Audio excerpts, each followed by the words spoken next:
Hola, ¿qué tal? ¿Cómo están? Muy buenas noches.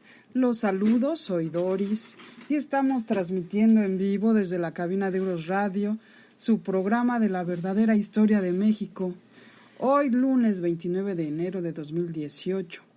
Y bueno, el día de hoy estamos retomando, más bien es el tercer programa de barcos en la historia de México. Es la tercera parte y pues no sé si terminemos hoy, espero que sí, si no, nos seguimos, no hay ningún problema.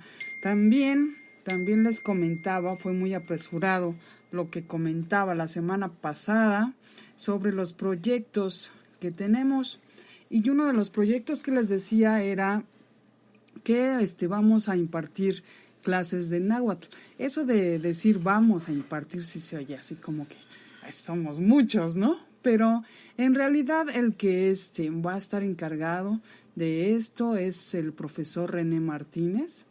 Él va a dar ya clases presenciales. Vamos a empezar el próximo 11 de febrero. Va a ser los domingos. Bueno, cualquier información que necesiten, si están interesados, pues ya nos pueden escribir por por inbox en nuestra página de Facebook, y nos encuentran como Urus Radio y al final una H, ¿sí? Urus Radio H. Así es que pues ustedes van a decidir si quieren aprender una lengua que es pues muy nuestra, ¿no? Muy nuestra, ese idioma tan bonito. Y bueno, también las clases presenciales pues ya van a estar a cargo del profesor. Si alguien también está interesado, pues igual nos puede contactar y ya los pondremos en contacto también con el profesor. Y pues entonces ahora sí vamos a saludar al profesor Francisco Mendoza y después les decimos los demás proyectos, porque de verdad son muchísimos y pues ahorita ya sabemos que se nos va el tiempo rapidísimo. Profesor, ¿cómo está? Buenas noches. Buenas noches, licenciada, con el gusto de estar de nuevo aquí en Urus Radio como todos los lunes. Un saludo a todos nuestros amigos que nos escuchan, que ya recibimos varios mensajes, y a usted, licenciada, y gracias por acompañarnos. Ya está Natania en el chat, dice buenísimas noches. Pues para ella buenos días, si mal no entiendo, ¿verdad? Sí, pero sí, buenas noches desde México, y te puedo asegurar que hace un frío terrible aquí en la Ciudad de México, ¿no, licenciada? Poquito nada más, profesor. Bueno, estábamos comentando que íbamos a continuar con el tema, ¿verdad? Así es, licenciada, habíamos pensado en un solo día, pero no, ya este es el tercer lunes que vamos a hablar de barcos en la historia de México, y tenemos unos temas muy interesantes el día de hoy. Son las 6 de la mañana, nos dice Natania, por allá en Israel. Ay. Bueno, y también aprovechar, hizo un comentario, nuestra amiga Natania hizo un comentario que habíamos dicho que igual lo íbamos a mencionar, de que ella se reúne, ella está en Israel, que ella se reúne con mexicanos que están en aquella lejana región, lejana desde aquí, ¿verdad? Que se reúne con mexicanos una vez al mes.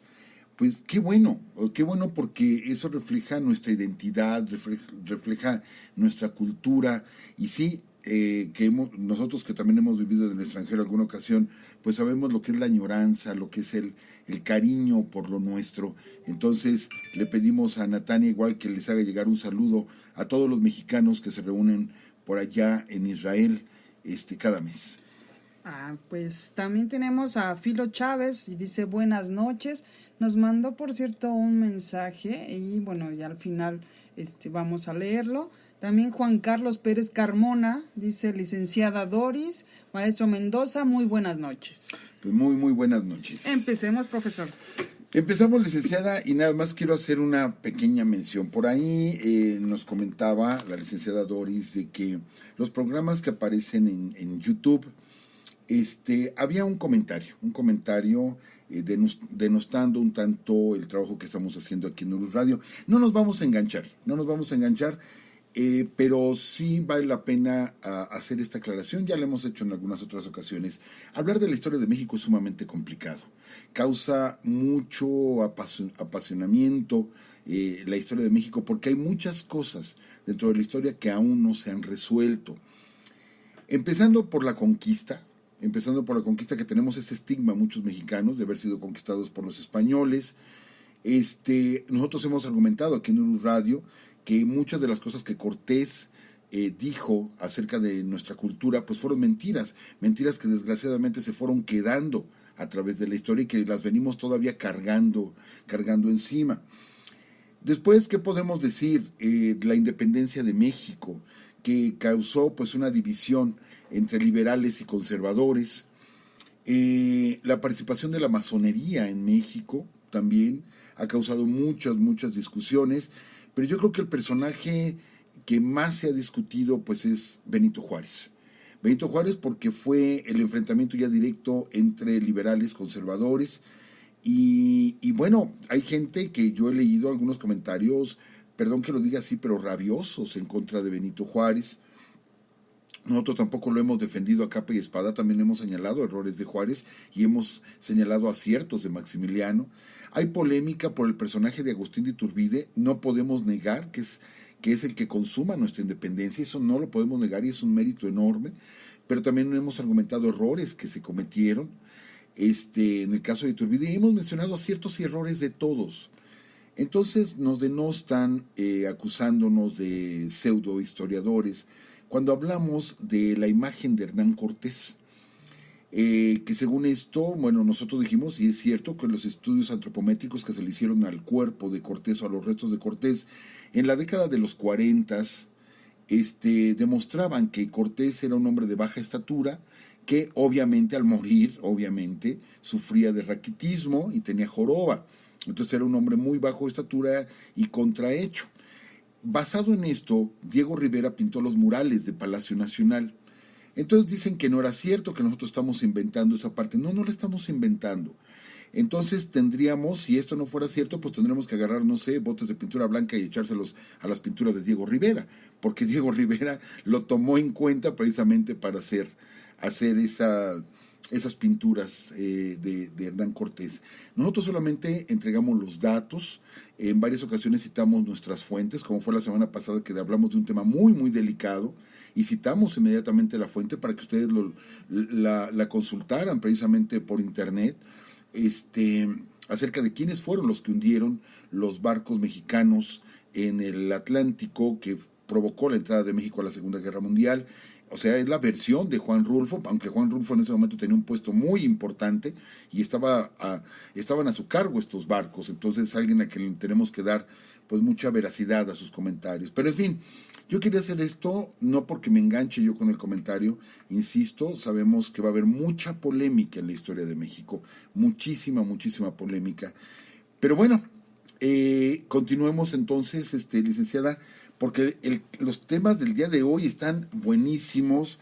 Nos han enviado saludos ya varios amigos. Tenemos saludos de nuestra amiga Abril de Querétaro, nuestra amiga Hilda del Mar Espinosa, excelente cantante, que también nos envía saludos.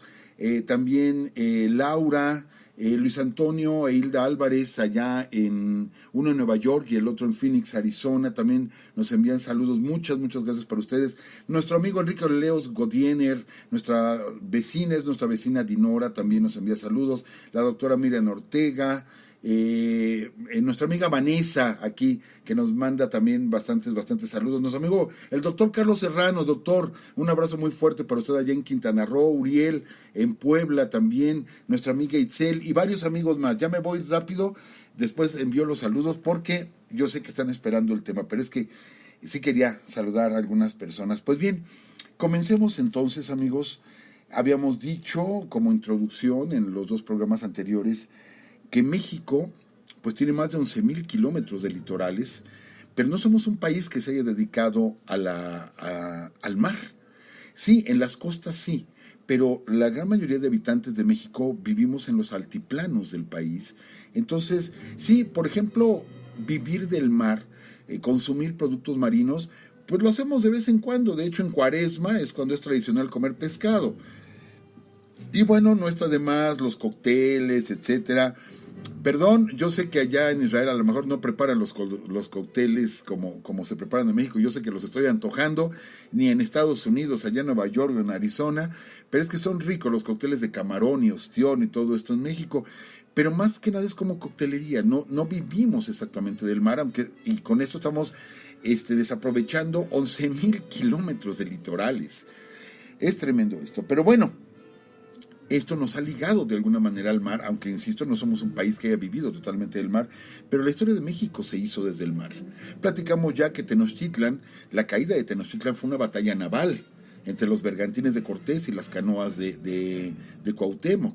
Y hemos platicado de la nao de la China o galeón de Manila, hemos platicado de muchos barcos, hablamos de esas anécdotas del Titanic donde tuvieron que ver mexicanos, y platicamos del Ipiranga, y platicamos del Novara, y de varios barcos famosos en la historia de México. El día de hoy vamos a mencionar algo que ya hicimos alguna vez en uno de los programas, licenciado amigos, que es hablar de los piratas. Sí, se puso muy de moda los piratas, con esto de los piratas del Caribe y todo esto. Están como muy de moda los piratas. El pirata de parche en el ojo, un perico en el hombro, pata de palo y el garfio, ¿no?, en lugar de la mano. Los vemos, esa imagen desde Peter Pan, desde Walt Disney. Y tenemos una imagen así como muy romántica, ¿sí? Pero bueno, realmente los piratas eran grupos de bandoleros. Eran bandoleros que no estaban bajo ninguna bandera y ellos se dedicaban a atracar, a robar los barcos cualquiera que fuera, ¿sí? Esta es la diferencia entre piratas y corsarios. Vamos a dejarlo claro. Un pirata robaba a quien fuera. Los corsarios únicamente robaban. Ellos tenían permiso de sus gobiernos de robar o asaltar barcos de países que estuvieran en guerra con su gobierno. O sea, era parte de la guerra misma, ¿sí? Entonces, por ejemplo, los ingleses que vinieron a robar barcos españoles eran corsarios. Tenían permisos de la reina Isabel y de otros reyes, ¿sí? Eran corsarios. Y los que no tenían ninguna bandera, pues eran piratas. Esta es la diferencia entre unos y otros. Fíjese bien, licenciada, yo me encontré con este dato de pura casualidad. Prometo darle seguimiento porque hemos hecho aquí en Urus programas hablando del famoso tesoro de Moctezuma, hemos hablado de la entrada al Mictlán, hemos hablado de la noche triste, de cómo se hunde este tesoro, etcétera, etcétera. Pero hoy me encontré un dato, voy a darle seguimiento, amigos, licenciada, de que en 1521 un pirata francés, ¿sí?, no era corsario porque no había guerra entre Francia y España, era un pirata llamado Jean Florin.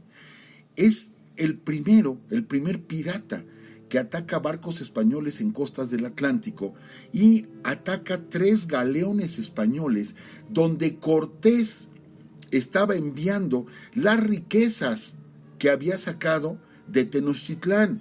O sea, directamente las enviaba a Europa, y se está hablando de que el famoso tesoro de Moctezuma, por eso les digo que fue curioso el dato, iba en estos 3 galeones que iban cargados y fueron asaltados por el pirata Jean Florin en 1521. Es otra versión más del famoso tesoro de Moctezuma, que bien decía Chava Flores, ese tesoro, él lo mencionaba como de Cuauhtémoc, deja el tesoro que Cuauhtémoc fue a enterrar, porque ahí andamos buscando tesoros por todas partes. Pero bueno, este pirata francés se queda con 3 galeones españoles cargados de oro. Todavía no había minas en México, por lo tanto era el oro que Cortés le había arrebatado a los mexicas en la conquista de México. Fíjense qué dato tan interesante, yo no tenía este dato, no lo tenía, apenas lo encontré haciendo el estudio del programa de hoy. Pero hablemos de un pirata. Bueno, pirata, pero que al mismo tiempo fue corsario. Esto es que primero robaba él solo y después empezó a robar bajo las órdenes, ¿sí?, de algún gobierno. Y este es un dato interesantísimo. Vale decir esto, hay un dicho en México que dice: en la guerra y en el amor todo se vale, ¿sí? A ratito hablaremos, por ejemplo, de que Pancho Villa iba a comprar un submarino, de eso vamos a hablar todavía. Pero bueno, José María Morelos que encabeza la segunda etapa de lucha por nuestra independencia. Y hemos platicado de las campañas de Morelos, la toma de Oaxaca, la toma de Acapulco, el sitio de Cuautla, en fin, hemos platicado mucho, pero nos encontramos con más datos. Hablemos de este pirata llamado Jean Lafitte. Jean Lafitte, que de pronto, bueno, sí suena francés, pero él nace en Haití. Es un francés, pero sería criollo. Nace en Puerto Príncipe, Haití, en 1780. ¿Por qué es importante para la historia de México? Porque resulta que Jean Lafitte se dedica a traficar con esclavos, a secuestrar gente y luego venderlos como esclavos, y él funda una colonia en la desembocadura del Mississippi. En ese tiempo, una parte pertenece a Estados Unidos y la otra a Francia, ¿sí? Que eran las Luisianas. Y hay una isla que él llamó Barataria, y en esta isla funda una colonia donde ahí se escondían los piratas. Pero él quedaba, digamos, protegido porque estaba entre los dos países y ninguno de los dos lo podía atacar o lo podía tomar. Entonces era un excelente refugio para Jean Lafitte y Pedro Lafitte, su hermano, pero el famoso es Jean Lafitte. Pues resulta que don José María Morelos le da la orden a don Guadalupe Victoria, que sería posteriormente nuestro primer presidente, de que tome un puerto en el Atlántico, ataque algún lugar y tome un puerto. Claro, no podía enfrentar, por ejemplo, Veracruz, porque ahí estaba San Juan de Ulúa, o las ciudades más grandes. No tenía un ejército Guadalupe Victoria como para hacer una toma de una ciudad de ese tamaño. Entonces, lo que toma es un pequeño puerto, ¿sí?, que se llama Boquilla de Piedras, que está entre Tuxpan y Veracruz, y lo habilita como puerto. Para esto, uno de los emisarios o un agente confidencial de José María Morelos, fíjense hasta qué grado se llegó a luchar por la independencia, va a buscar a los piratas y se entrevista con Jean Lafitte y le ofrece patente de corso. Acuérdense, él era pirata, pero le ofrece convertirse en un corso. Esto es, que iba a actuar bajo un gobierno que estaba en guerra contra otro gobierno. Y Jean Lafitte reconoce la autoridad de José María Morelos, reconoce esa autoridad y está reconociendo a México, que recuerden que se empieza a utilizar el nombre de América Septentrional por parte de Morelos, pero después ya se empieza a usar el nombre de México, ¿sí? Reconoce a México como nación y acepta el encargo de José María Morelos, acepta el encargo de luchar contra los barcos españoles y se dedica, ¿sí?, a atacar a los barcos españoles, a robar los bienes que llevaban los barcos españoles y con esto comprar armas, comprar pólvora, ¿sí?, desembarcarlo en el puerto de Boquilla de Piedras y enviárselo a las fuerzas de don José María Morelos. Esto es un dato increíble. Yo he leído un montonal de biografías de don José María Morelos, pero nunca me había enterado hasta ahora últimamente que él había contratado piratas para luchar por la independencia de México. Pero bueno, ¿qué pasa?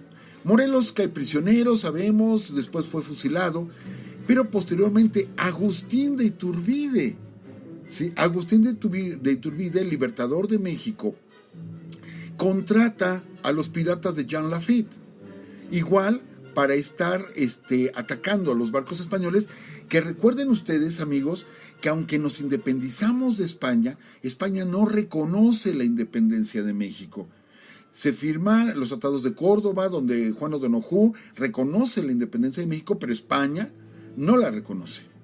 Entonces mantienen el puerto de San Juan de Ulúa y como México no tiene barcos, no podemos atacar San Juan de Ulúa y desde Cuba están enviando soldados, están enviando alimentos, están enviando armas a la fortaleza de San Juan de Ulúa para mantener ese sitio ahí y no reconocer la independencia de México. Entonces Agustín de Iturbide también contrata piratas, para que ataquen los barcos españoles, porque, insisto, México no tenía barcos. Es hasta don Agustín de Iturbide cuando se compran los 2 primeros cañoneros, que eran muy pequeños, 2 cañoneros mexicanos, para intentar atacar San Juan de Ulúa, pero pues es muy difícil. San Juan de Ulúa es una fortaleza tremenda, tremenda verdaderamente. Pues bien, cae Agustín de Iturbide. Jean Lafitte es un pirata muy conocido y de hecho en los Estados Unidos se convierte en un ícono, ¿sí? Es como un símbolo. ¿Por qué? Porque él ayuda en alguna ocasión, cuando ya la Luisiana es norteamericana, hay un intento de ataque en 1816 por parte de tropas inglesas a territorio norteamericano, y Jean Lafitte, ¿sí?, llega con más de 600 cañones a defender la desembocadura del Mississippi y ayudar a Andrew Jackson, y con esto se convierte en héroe norteamericano, ¿sí? No de la independencia, pero sí un héroe en contra de la invasión o la reconquista inglesa. Es un héroe norteamericano. Tan es así que en 1939 Cecil B. DeMille, el director de la película de los 10 mandamientos, hace una película que se llama Los Bucaneros, que es la vida de Jean Lafitte. Y posteriormente, en otra película, hablando de Jean Lafitte, el mismo Anthony Quinn, ¿sí?, que sabemos que era Antonio Reina, pero bueno, él se fue a trabajar a Estados Unidos y se cambió el nombre, lo americanizó, y de Antonio Reina se puso Anthony Quinn. Y bueno, Anthony Quinn interpreta al personaje de Jean Lafitte. Pero a lo mejor amigos dicen, bueno, estamos hablando de México, ya te fuiste hasta Hollywood, ¿sí? Por este detalle, amigos, resulta que hay muchas dudas en cuanto a la muerte de Jean Lafitte.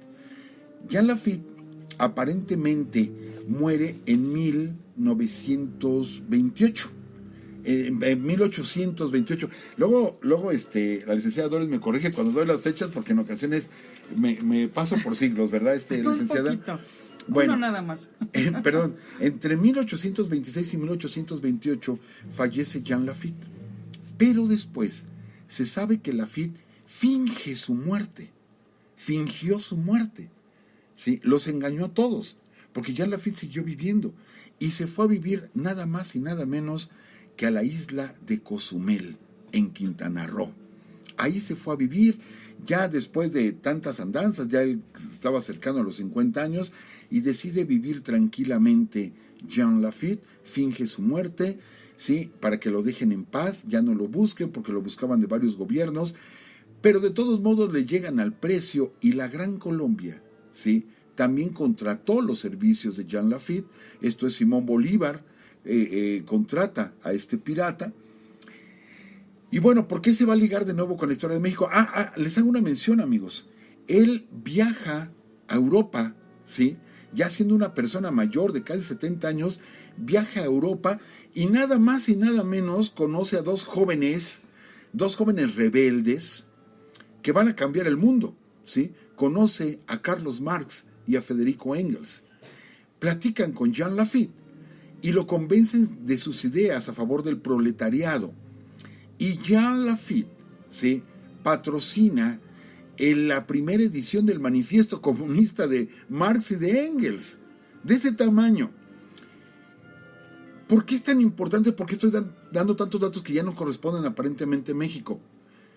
Porque Jean Lafitte regresa a México, ¿sí?, se mete en un pequeño, muy pequeño pueblito de pescadores que se llama Tzilam, con D, o sea, D-Z-I-L-A-M, Tzilam, en el estado de Yucatán. Ahí muere verdaderamente Jean Lafitte. Actualmente la población de Tzilam vivirán 1,000 habitantes nada más, y existe la tumba del gran pirata Jean Lafitte, que lucha por los Estados Unidos, lucha por la independencia de México, lucha por la independencia de la Gran Colombia, se somete a las órdenes de Morelos, a las órdenes de Simón Bolívar, a las órdenes de Andrew Jackson. Es una imagen romántica dentro de la historia norteamericana, y su tumba está en México, en nuestro país, en un pequeño pueblito donde la gran mayoría de gente de este pequeño pueblo mexicano de pescadores ni siquiera sabe quién es esta persona, solo saben que hay un monumento ahí y que hay ahí enterrado un pirata, ¿sí? ¿Cómo será de importante en este lapso de tiempo en el que él finge su muerte hasta que verdaderamente muere, que lo están buscando los norteamericanos? Lo buscan y contratan a John Stephens. John Stephens, en su segundo viaje a México, va a buscar a Jean Lafitte, precisamente. Va a buscar su tumba, ¿sí? ¿Quién es John Stephens? Pues muy amigo de Frederick Canterwood. Yo sé que si nos está escuchando el doctor Serrano, que es magista, sabe perfectamente de quién estamos hablando. En su segundo viaje, que vienen con la misión confidencial de buscar al pirata Lafitte, ¿sí?, es cuando descubren muchísimas de las ruinas mayas y se dedican a dibujar, ¿sí?, las ruinas mayas y dan a conocer al mundo la cultura maya. De hecho, actualmente la tumba de John Stephens en los Estados Unidos, la tumba está decorada con glifos mayas. Y hay una placa que dice que gracias a él se conoció la cultura maya en el mundo. O sea, se redescubrió la cultura maya. Pues la misión de este hombre era venir a buscar a un pirata que está enterrado en un pueblito de pescadores en México y que nosotros ni siquiera sabemos. Alguien tan importante y nosotros ni siquiera lo sabemos, ¿sí? Pero bueno, es parte de estas anécdotas de la historia de México, estas cosas, estos recovecos dentro de la historia de México. Tuvimos la visita de muchos piratas aquí en México. Ya hablamos ahorita de este dato que encontré de Jean Florin, que en 1521 ataca los 3 galeones que enviaba Cortés a España y se lleva el tesoro de Moctezuma. Ya hablamos de Jean Lafitte, de su hermano Pedro Lafitte, pero tuvimos otros piratas que atacaron poblaciones mexicanas. Si ustedes ven en YouTube, si no tienen el gusto, yo no tengo ese gusto, ese placer de conocer Campeche, ardo en deseos de estar en la hermosa ciudad de Campeche. Es una ciudad amurallada, ¿sí? Y estas murallas fueron construidas para defenderse de los piratas. Y uno de los piratas más conocidos de la historia, les digo que los piratas corsarios que robaban estos barcos, pues ahorita es una imagen romántica, es una imagen muy idealizada del pirata como un hombre audaz, un hombre pasional, etcétera, ¿no? Muy valiente, muy diestro en las armas, etcétera. No, pues no dejaban los piratas de ser ladrones, ¿sí? Y los corsarios igual, aunque les diera permiso a un país, no dejaban de ser ladrones. Y bueno, uno de los más conocidos, Sir Francis Drake, ataca el puerto de Veracruz. Claro, todavía él era joven, era un teniente, ¿sí? Hasta después ya sería nombrado almirante. Sir Francis Drake ataca el puerto de Veracruz a finales de fue por 1548, 1549, donde una tormenta, él estaba bajo las órdenes de John Hawkins. John Hawkins es otro de los grandes piratas. Iban a atacar Cuba, ¿sí? Ahí en el Morro, en la fortaleza del Morro. Es que hubo grandes fortalezas en América para cuidar todas estas riquezas. Es el Morro allá en Cuba, Cartagena en Colombia, San Juan de Ulúa, Campeche en México. Hay muchas fortalezas en Panamá, en Costa Rica, etcétera, etcétera. Bueno, una tormenta los sorprende, dañan los barcos y vienen a dar a México. Y toman el puerto de Veracruz. Pero con tan mala suerte para ellos, que en ese momento llegaba el nuevo virrey de la Nueva España. No recuerdo ahorita el nombre de ese virrey. Llega y obvio, es el virrey, o sea, en el lugar del rey. Entonces el señor no viene solo. El señor viene con una flota de casi 20 barcos. Y algunos de ellos eran barcos de guerra. Y de pronto están ellos con 6 barcos tomando Veracruz cuando les llegan como 20 barcos. Entonces se arma la batalla, ¿sí? Y John Hawkins y Francis Drake logran escapar, uno en cada barco, pero les hunden 4 barcos, y derrotan. Esto es algo que de alguna manera se puede presumir, que el gran corsario Francis Drake, pues no pudo con la gente de Veracruz, que yo sé que no fue tanto la gente porque no tenían armas, eran los españoles, pero tuvimos su visita, y pues no pudieron tomar el puerto de Veracruz. Pero A ver, amigos, vamos a quitarnos un poquito esa imagen, les digo, tan romántica, tan pasional de los piratas. Por ejemplo, John Hawking, que les digo, era el que comandaba en ese tiempo a Francis Drake, era famoso porque supuestamente era un mago. Hacía trucos de magia, supuestamente. Estoy buscando esa información, a qué se refieren con esos trucos de magos. Dice nuestra amiga Natania, la táctica de la piratería y los corsarios es la madre de la nueva sociedad capitalista. Totalmente de acuerdo. Dice, nada como un cevichito acapulqueño. Totalmente de acuerdo, y te recomiendo los veracruzanos también. Excelente comida allá en el puerto de Veracruz. Pero bueno, otro pirata que ataca Veracruz y que ataca Campeche es Rock Brasiliano. De hecho, causaba tanto miedo, que aquel que no se atreviera a beber con él, a tomarse una copa con él, lo mataba. Pero así, directamente. Tómate una copa conmigo, no, lo mato. Ajá. Y él, las poblaciones que tomaba, él acostumbraba incendiar las poblaciones. Él no dejaba las poblaciones de pie, incendiaba las poblaciones, y aparte a los prisioneros los empalaba. Esta es una tortura terrible, el empalamiento, y él la utilizaba, pero sobre todo con los españoles. ¿Sí? Él odiaba a los españoles. Diego Bardillas, que le apodaban el mulato a Diego Bardillas, de hecho era un mulato. Dicen que era tan terrible que petrificaba a la gente. O sea, la gente lo veía y se quedaba quieto, no se movían, petrificaba a la gente. Y él, me imagino que para espantar a los demás, él acostumbraba a beber sangre humana, y esto es real, ¿eh? O sea, degollaba a alguien, ¿sí? Y comía pedazos de su carne y bebía su sangre. Yo lo sé, era el terror, era aplicar terror con la gente, y esto lo hacía igual con los españoles que él llegaba a capturar. Y tuvimos otros piratas famosos que estuvieron en México, William Parker, Lorencillo, que asoló varias veces la ciudad de Campeche y que fue el que provocó que se amurallara la ciudad. En fin, fueron varios estos piratas. Esto ya lo platicamos con más detalle en el programa que hicimos sobre piratas en México, pero bueno, quisimos como retomarlo un poquito para hablar de la importancia de los barcos aquí en nuestro país. Vámonos a otro tema. Vamos a otro tema que también es bastante interesante. Y yo se los decía hace un rato, que en la guerra y en el amor todo se vale.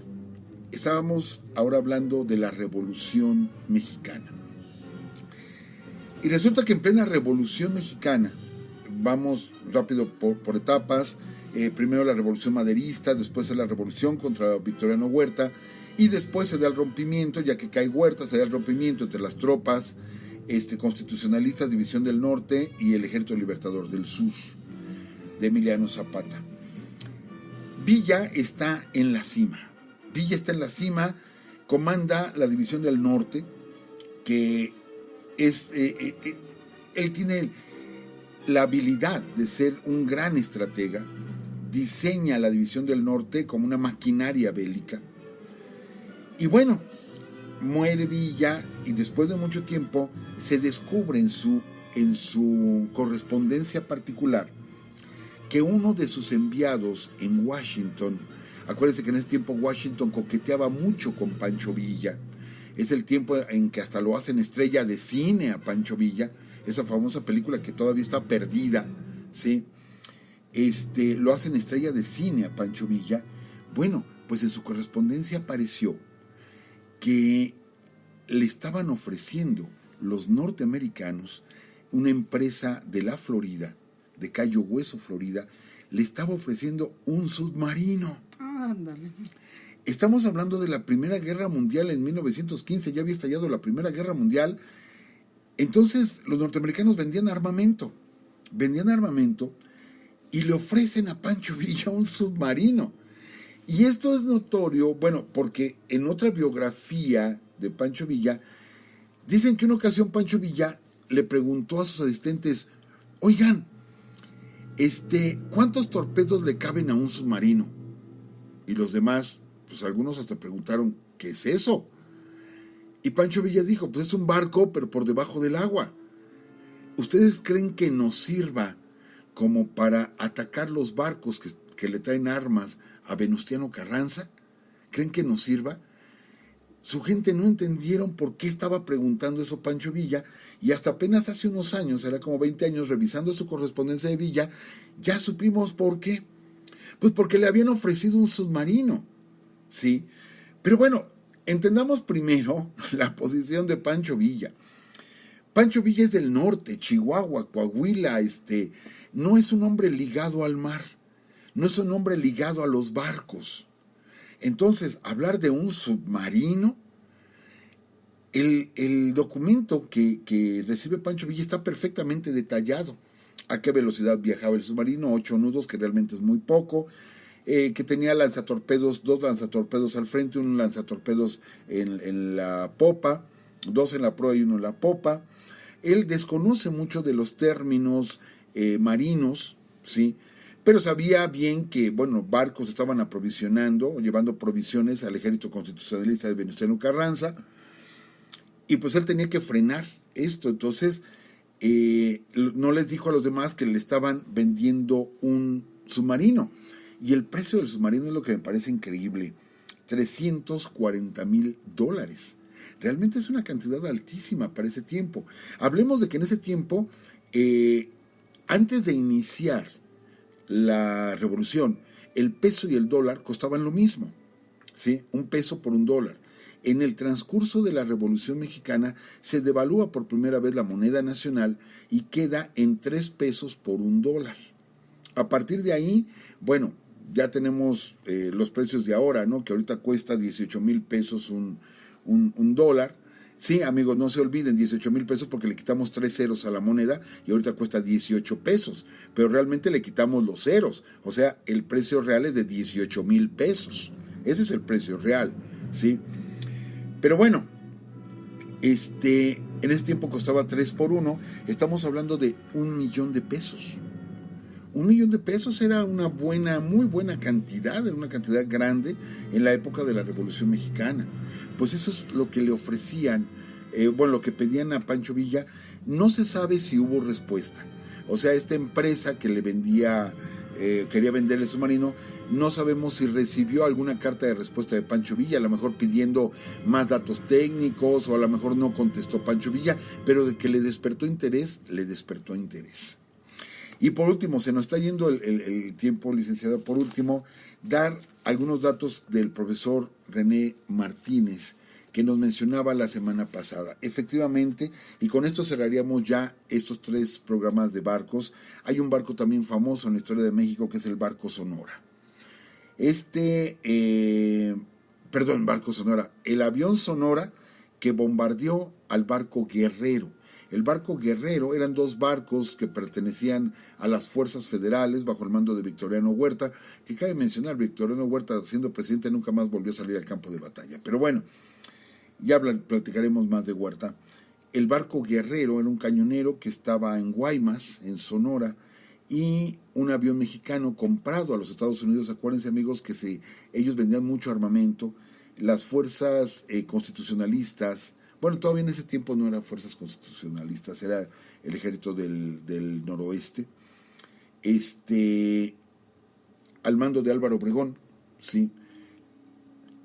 Quieren tomar la ciudad de Guaymas y no les es posible. Estaban muy atrincherados, y aparte desde estos barcos cañoneaban a las tropas de Álvaro Obregón. Entonces a alguien se le ocurre, pues, con un avión. La aviación estaba comenzando, apenas los hermanos Wright habían volado su primer aparato, ¿sí? Y es en mayo de 1913, donde se compra un biplano, se le adaptan 2 sillas a este biplano, y con esto se ataca, se le pone por nombre Sonora y se ataca al barco Guerrero. ¿Por qué es la mención? Porque es la primera batalla aeronaval de la historia de la humanidad. A nadie se le había ocurrido, si se le había ocurrido no lo habían hecho, bombardear, ¿sí?, barcos desde un avión. Claro, no eran las bombas esas que se abre una compuerta y caen, sino era dinamita la que se arrojaba. No le pudo atinar al barco, no hizo blanco en el barco, pero cayó muy cerquita, espantó mucho a la gente. El avión volaba muy alto, ¿sí?, para evitar los disparos.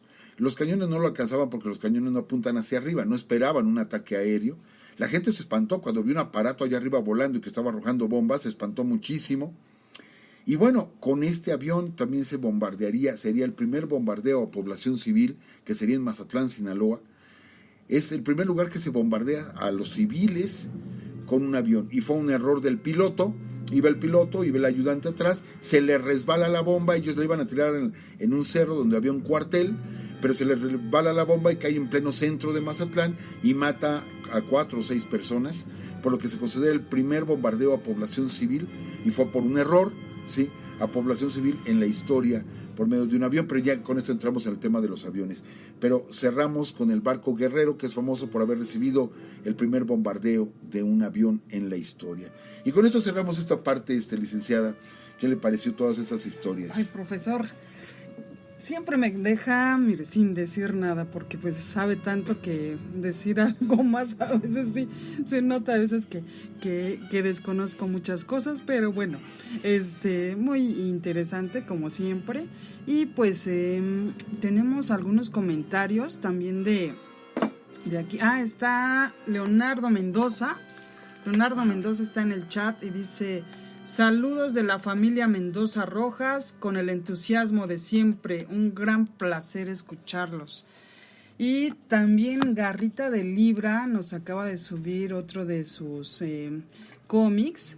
De hecho, yo había comentado que lo íbamos a subir a la página, pero bueno, ahorita él ya me va a ayudar a hacerlo en PowerPoint para subirlo y que ustedes lo vean.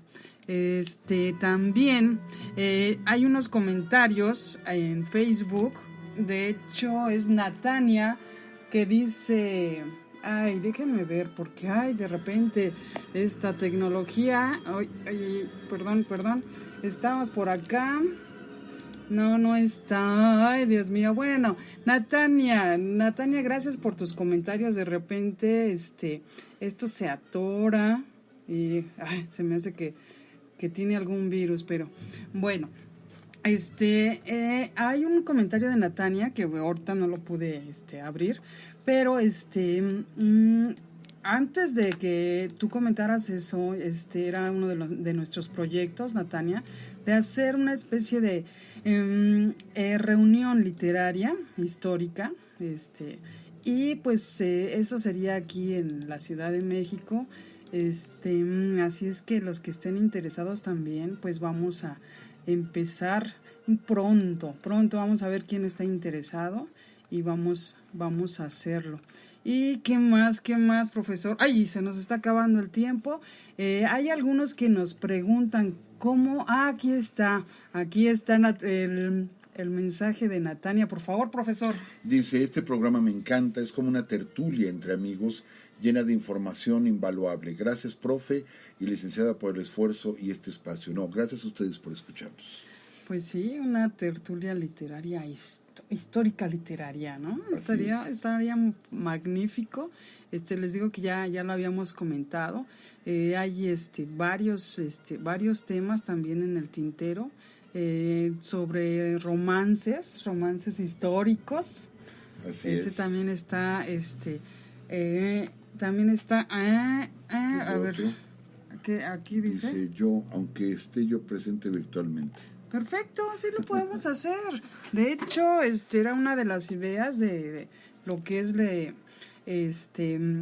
las clases, lo que son las clases de náhuatl, pero bueno, parece ser que el profesor ya tiene algunos grupos ya hechos, entonces pues lo vamos a hacer presencial y virtual, ¿cómo no? Haremos esas tertulias. Creo que se nos está acabando el tiempo y pues bueno, ya les avisaremos. Cuídense y que estén muy bien. Hasta luego.